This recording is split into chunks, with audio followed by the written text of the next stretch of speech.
La Fundación Friedrich Naumann y la Fundación Atlas 1853 realizaron un seminario sobre el derecho a disentir, en el que participaron personalidades extranjeras y de nuestro país. En ese marco, Factor Futuro planteó temas vinculados a la libertad de expresión y sus desafíos.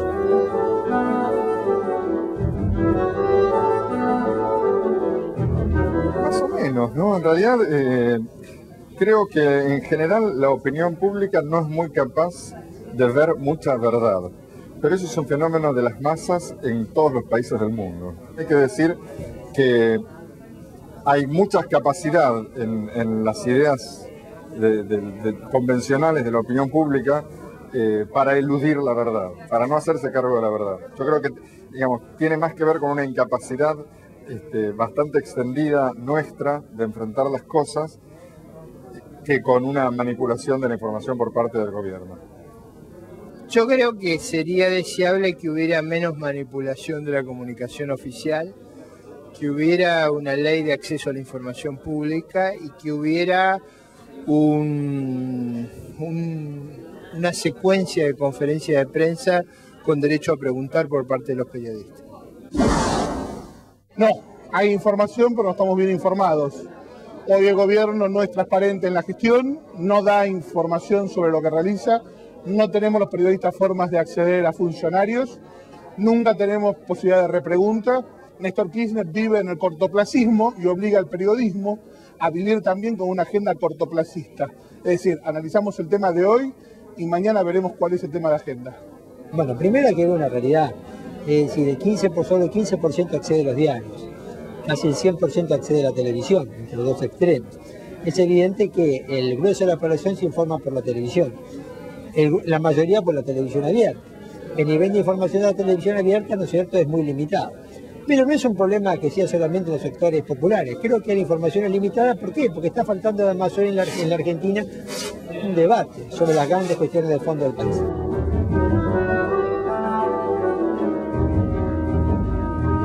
Depende, ¿no? Depende de qué programas estemos hablando, de qué diarios estemos hablando y de qué radios estemos hablando. Yo encuentro algunas cosas de interés y me parece de calidad en las tres posibilidades.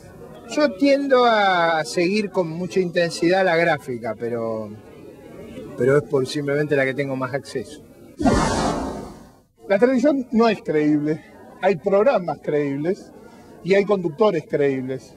La radio tiene exactamente lo mismo. Hay programas creíbles y conductores creíbles. No hay ninguna radio de por sí creíble. Y en cuanto a la gráfica, hoy diría que las excepciones hacen a la regla. Sobre el promedio de la población, en la televisión es lo más creíble. La gráfica es más creíble en determinados sectores de la población. Pero vuelvo al punto, sobre el 15% está leyendo diarios. En el 15% que está leyendo diarios, la gráfica es más creíble, pero sobre el promedio de la población es la televisión. Y le diría que hay más información en Internet sobre lo que ocurre dentro del Poder Ejecutivo y de las lecturas y análisis de lo que ocurre con los hechos del Poder Ejecutivo que en realidad en lo que podemos llegar a observar en los medios gráficos o en los televisivos.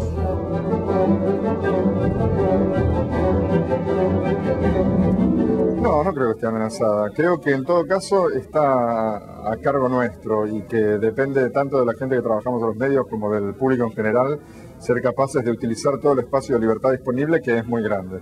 Yo diría que en algunos lugares, como contó Enrique García Hamilton, sin ninguna lugar a duda, sí. Hoy, en realidad, tenemos una baja calidad en la ejecución del periodismo. Los periodistas trabajan mal, dan mala información a la gente, no analizan, no piensan, no investigan.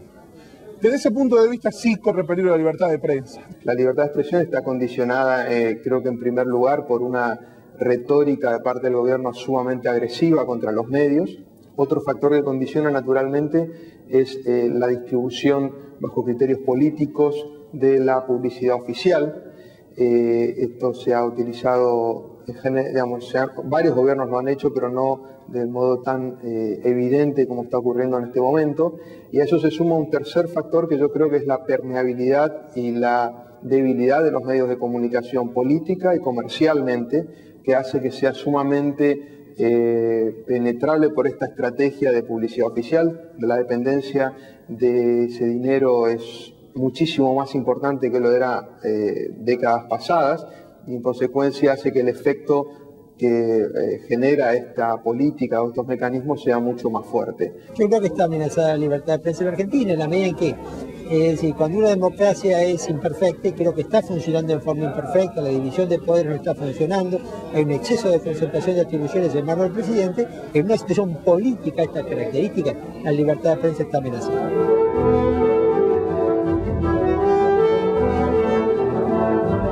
Tal vez cierta complacencia en un estilo muy formal, en no buscar poner verdad sobre la mesa, en creer que la denuncia es siempre efectiva, en optar por planteos por lo general no demasiado inteligentes y en no buscar nuevas alternativas de pensamiento para interpretar los hechos que suceden. Probablemente que a veces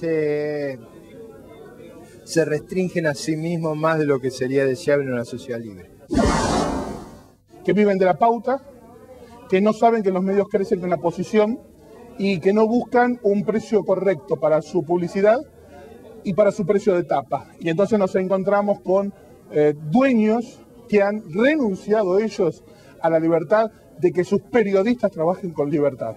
Es decir, hoy el periodista se vende por una pauta, pero antes se vendieron los dueños de los medios. Me parece que hoy el foco está demasiado puesto en cómo hacer para que cierren las cuentas, cómo vender más, cómo tener más publicidad y demás, y se ha ido retrayendo un poco el rol social informativo que tiene el periodismo. Me parece que no están contribuyendo a un debate sobre las cuestiones de fondo de la Argentina, la educación, la salud, ¿no es cierto?, la pobreza, y me parece que los medios de comunicación deben hacer una contribución en este sentido. Lo que deberíamos tratar de reconstruir en todo caso, si queremos buscar una solución, es que los medios de comunicación tengan una filosofía, un espíritu diferente que el que anima a cualquier otra empresa de otros rubros, porque tiene una misión diferente. Si los medios replican el modelo meramente comercial de las empresas de cualquier otro rubro, naturalmente va a haber problemas porque se ven sumamente influidos por ese abanico de presiones que diariamente llegan a las redacciones, o a los canales o a las emisoras de radio.